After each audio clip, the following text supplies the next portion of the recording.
Hi guys, James at RampantLionReviews again for you today with another beer review. For this one we have something that's a little bit different. We're going to go down to South America once again, and this one is by no means a craft beer, but we're going to do my first ever beer review from Colombia, and this is actually the most widely consumed beer that you're going to find. So we're going to go to Bogata today, from the capital city of Colombia of course, and we're trying a beer from Cerveceria Bavaria. So this one is the Aguila, which is a 4% Pilsner beer. I'm sure it should be Aguila. Apologies if any of my Spanish pronunciations aren't quite correct. I'm not so familiar with that language in comparison to German and Swedish and things like that, so I will apologise in advance if any of these pronunciations aren't quite right. But I'm quite excited to try my first beer from Colombia of course, and hopefully I can try a few more in the near future, so do please get in touch and let me know some of the other beers that I should have a look at. But I hope you guys enjoy my review of this one. So anyway, as always with my reviews, I'll tell you a little bit about the brewery. If you want to get straight to the tasting, of course, just fast forward. All the usual links are in the description below. That's the brewery website, the link to my future reviews that hopefully I can do from Cerveceria Bavaria. Very first time I'm trying one of their beers, of course. There's all the usual social media. If you want to see more beer reviews, do consider subscribing to the channel. The whole channel, of course, has a geography-based tagging system, so you can go into the homepage and search for beer based on country, city, state, prefecture, whatever it is you're interested in. Do check out the playlist of beers from different countries. I will make one for the Colombian beers, and hopefully I can add more to that in the near future. But as always, please do get in touch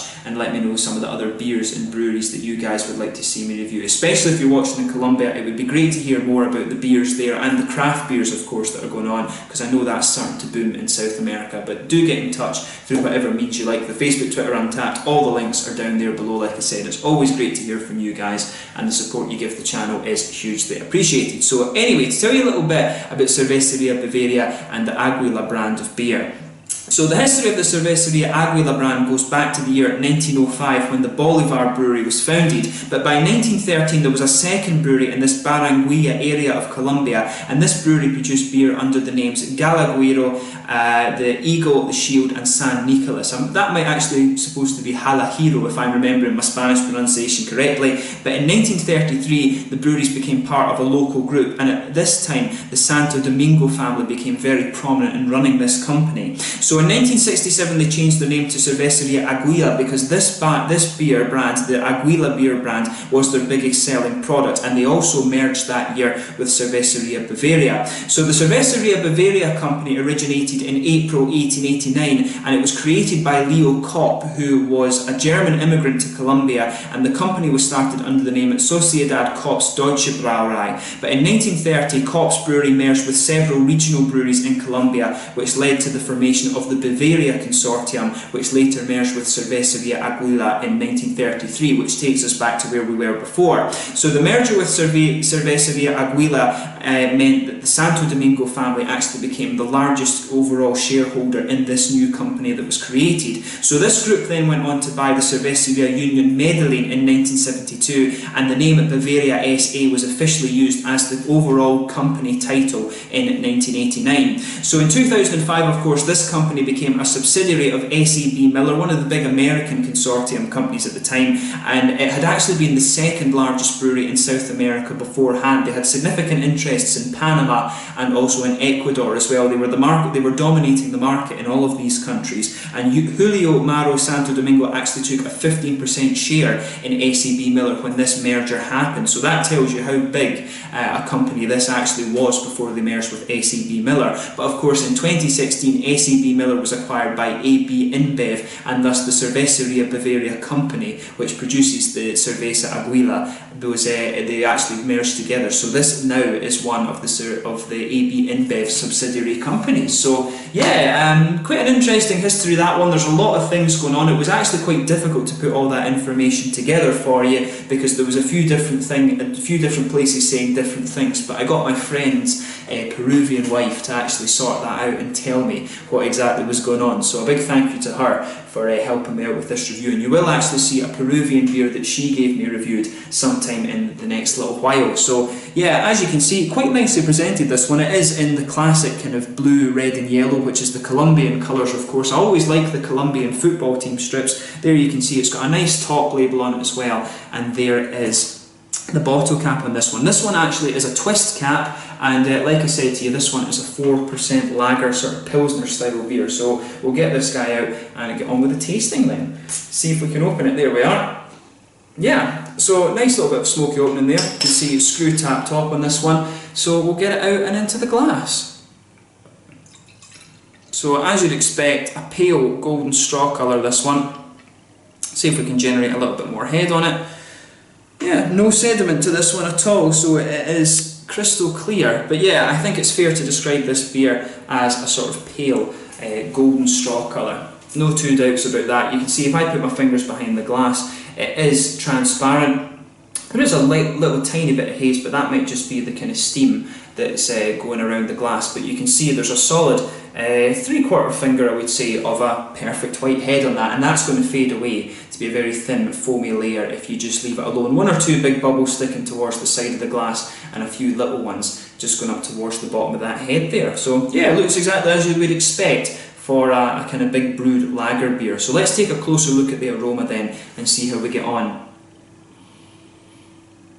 Yeah, you know, it has, again, what you would expect to one of these big brewed lager beers. There's a little bit of that corny sweetness in there, there's a little bit of biscuit, some kind of cereal notes as well. There's a little bit of bready character. You do get a little bit of kind of hoppiness from this one. Yeah, there's a wee bit of a kind of grassy hop in this. It smells a little bit kind of soapy as well. It does have a little bit of a kind of soapy character. But as you would expect from one of these big macro brewed lagers, you're not going to get such a big and kind of complex aroma to it. It's pretty straight up. And as I always say, it's not really fair to rate the kind of macro beers in the same sense that you would the craft beers. I'm really just trying this one simply for the fact that it is a Colombian beer and I've never tried one before. But yeah, it's you know, it's got everything you would expect from one of these big lager beer aromas. So yeah, without further ado then, let's get stuck into this one. So this one is the Aguila from Cerveceria Bavaria, part of AB InBev, the big corporate machine. So yeah, we'll have a look at this beer and see how we get on. Salud.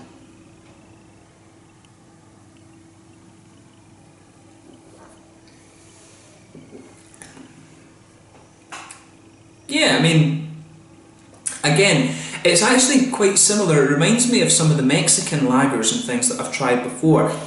There seems to be a kind of common theme in Latin America when it comes to these big brewed beers. They all tend to have this kind of sweet, they tend to lean more towards the sweet side of things in comparison to other parts of the world. Like I remember the Modelo, the Pacifica and things like that from Mexico, and they had this kind of nice sweet malt base to them, and this one kind of follows in the same light as that. In terms of these big macro lagers, it is leaning more towards the kind of sweet side of things rather than anything else.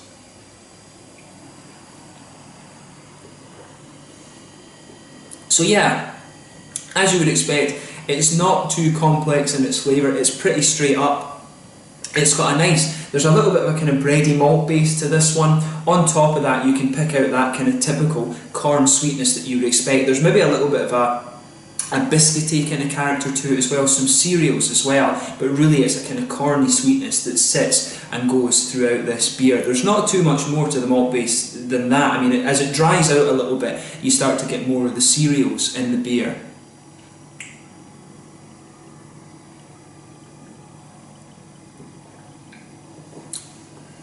But yeah, in terms of the big lager beers that I've had, it's not too bad. I mean, there's a lot of, as I've said in some reviews before, there's a lot of kind of beer snobbery and things go on. At the end of the day, just drink what you want to drink. If you want a big flavoured beer, go for one of the craft ones. But if you just want something that's easy to drink for a warm day, you know, you can go for something like this. Although some of the craft breweries are doing some kind of pilsners that are designed to do that these days. But it is always cool just to try different things. That's my whole outlook when it comes to trying these beers for you on the YouTube here.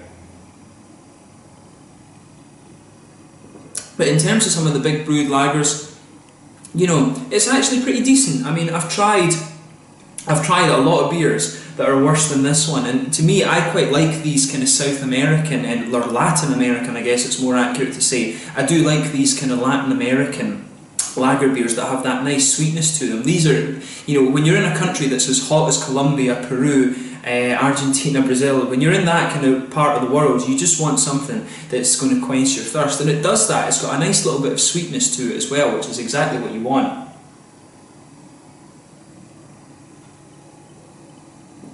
So yeah, it does have a little bit of hoppy character to it. You can feel a little bit of grassiness around the edge of your palate. There's not really much bitterness to the beer at all. It pretty much is just a straight up kind of macro brewed lager with a bit of sweetness. It does lean towards the sweeter side of things from the malt rather than anything else, but it's quite a nice, in terms of a macro lager, it is quite nice. But as I said, personally, I quite enjoy these kind of sweeter Latin American lagers that you can get. I also enjoy the ones you get in Japan, of course, which have the rice element to them, but overall, in terms of a macro brewed lager, it's pretty decent, so give it a go and see what you think. I was actually quite surprised to find this one in Systembolaget here in Sweden. I've never seen it before, so I don't know where exactly in the world you can get this beer, but as I say, in terms of a macro brewed lager, it leans towards the sweeter side of things, and if you like things like the Modelo beer from Mexico, Pacifica, I'm trying to think what else I've had, maybe Brahma from Brazil as well. This one is gonna, you know, it's fairly similar to that. It's got that typical sweet malt base to it. So if you like that in your macro beers, this one is going to suit you down to the ground. In terms of the mouthfeel of this, it's pretty light bodied. The carbonation's pretty smooth on this one actually. I would have thought it would be a little bit crisper considering how hot a country Colombia is supposed to be. It's got more of a wet mouthfeel than anything else, so it is one that you can chug a few of these easily. It's ridiculously easy drinking. As I said, it leans more towards the sweet malty side of things. There's a little tiny bit of hoppy bitterness. I mean, at the very front corners of your palate, you'll get a little bit of hoppy grassiness in there, maybe even very slightly floral, and there's not really any fruity character to this one other than a bit of that typical lemongrassy thing that you get mixed in with the grassy elements of the hop. But overall, in terms of a macro lager, it's pretty decent. If you like these South American macro lagers, the Latin American take on these lager beers, this one is it's another one of the same thing. It leans towards the sweeter side of things, so if you like that, you will enjoy this beer. So yeah, it's been really cool to do another South American beer.